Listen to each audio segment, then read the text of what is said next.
Well, we started this video at the end of February and we're now into March. And as usual, things for you to see.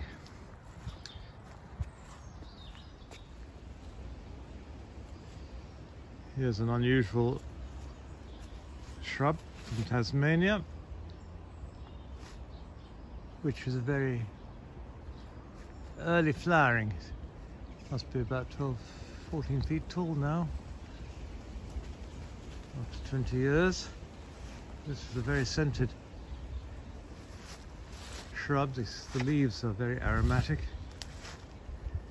and it has these tiny flowers with a dark center to them. It's called Atherosperma moscatum.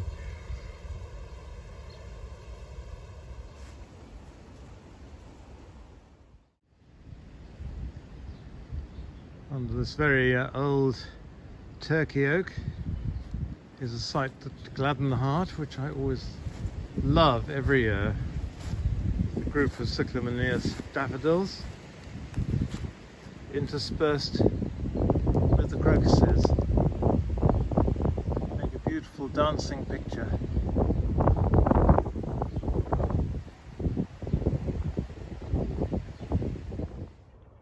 As I walk past here, I smell a very strong vanilla scent, and of course it's from this rather retiring suckering shrub, which I put in the background because it really isn't all that interesting to see when it's out of flower, but my goodness, the scent is lovely.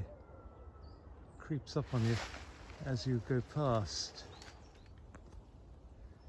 Here's a close-up of the flowers, and you really have to stand back and let the scent waft, because you can't really smell it by sticking your nose in. Now, I was told that the leaves were edible and taste of cucumber, but actually they're horribly bitter, so I'm afraid I spat them out.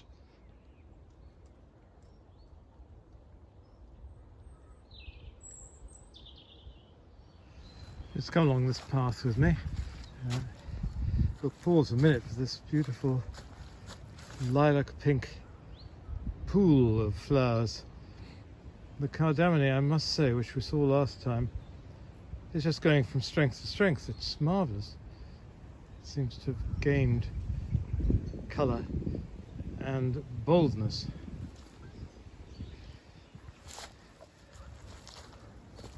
Coming past the Cardamine, we'll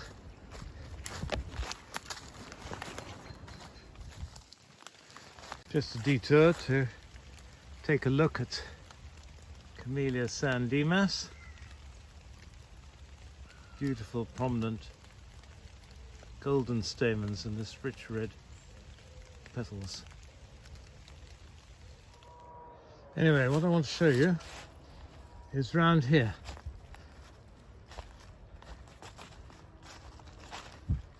And here it is, a very early flowering shrub from Chile originally, called a Sophora. Although there are more buds to come, this one is not as floriferous as I've seen them. I think it's probably in a bit of a shady spot.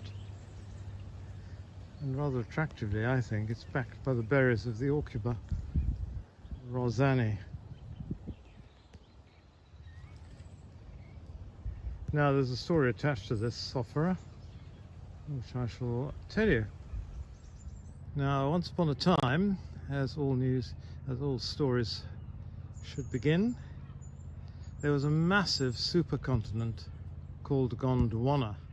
This was incorporating Africa, America, New Zealand, Australia, the Indian subcontinent. It was absolutely massive. Then it started to break up during the Jurassic period due to volcanic activity and other factors, splitting into the continents that we can see today. About 2/3 of our continents originally were incorporated into Gondwana, and a few others amalgamated to form Pangaea, an absolutely massive supercontinent. Anyway, the point of all this is that in Chile and New Zealand, which were once connected, there was transfer of flowers and plants between them, and then when they were separated, they went their own way with a sort of parallel evolution. The Sophoras were a case in point. Some were in Chile, and some Sophoras are found in New Zealand. This one has its own story to tell, because it apparently in the 1990s was discovered in a batch of seeds of Nothophagus, or the southern beech, from Chile, which was sent to Hilliers nursery. And in these Nothophagus seeds were seeds of a Sophora. This was grown on and discovered to be really quite hardy. In general, the Chilean plants are hardier than the New Zealand in our climate here. Anyway, they grew it on, and one of them looked very robust and was in fact very much hardier than the others, and so they named this Sun King and distributed it.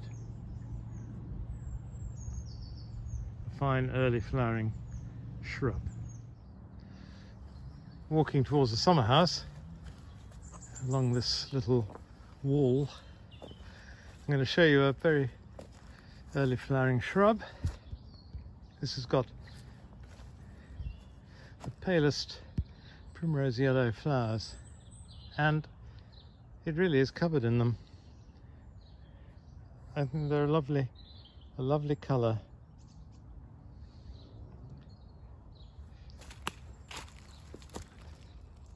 This is Corylopsis pauciflora.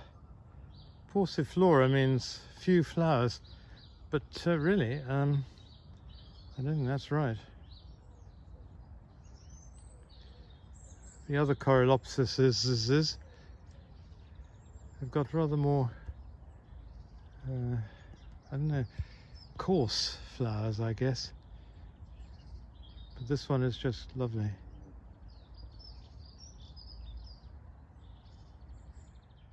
Continuing down the path towards the summer house.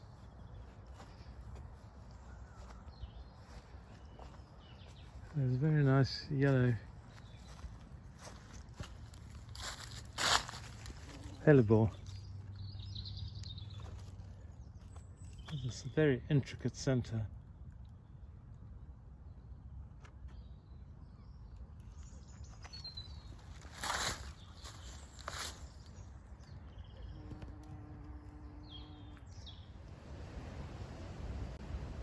Opposite the hellebore, and actually mixed in with it, having come across the path, which in a way is a bit of a warning.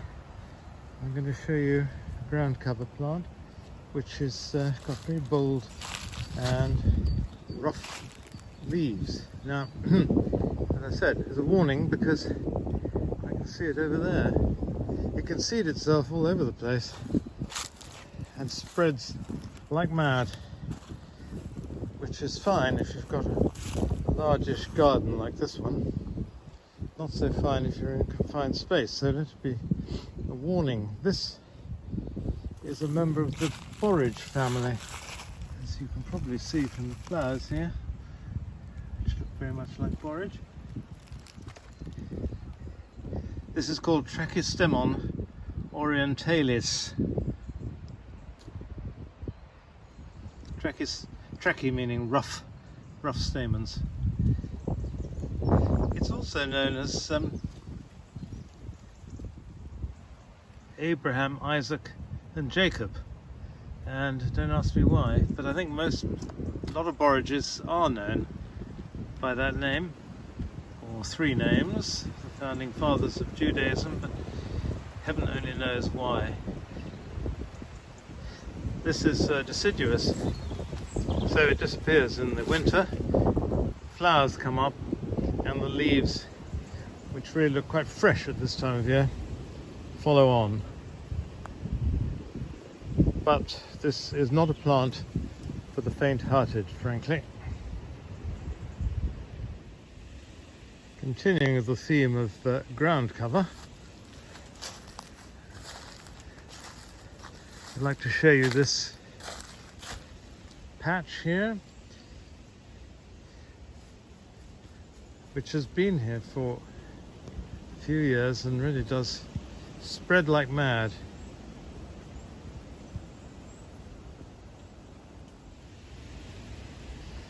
This rejoices in the name Chrysosplenium macrophyllum, macrophyllum being large leaves, and another early flowering, this time evergreen, ground cover.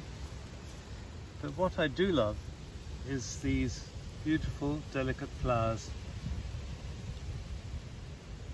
They're gorgeous, sort of very jewel-like, really.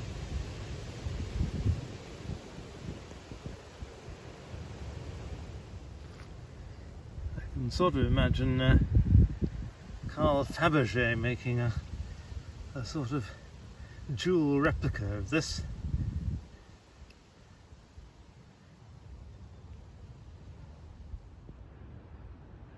Looking up to Magnolia Camellia Darjeeling with its deep purple flowers way up, and way down here we have a camellia with tiny flowers in contrast. This is a camellia called tsaii. Very dainty.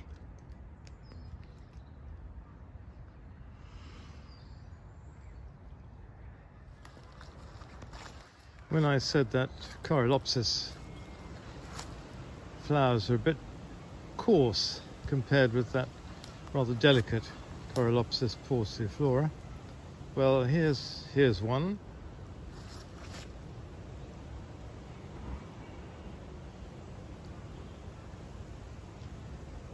Nice in its way. These red-tipped flowers.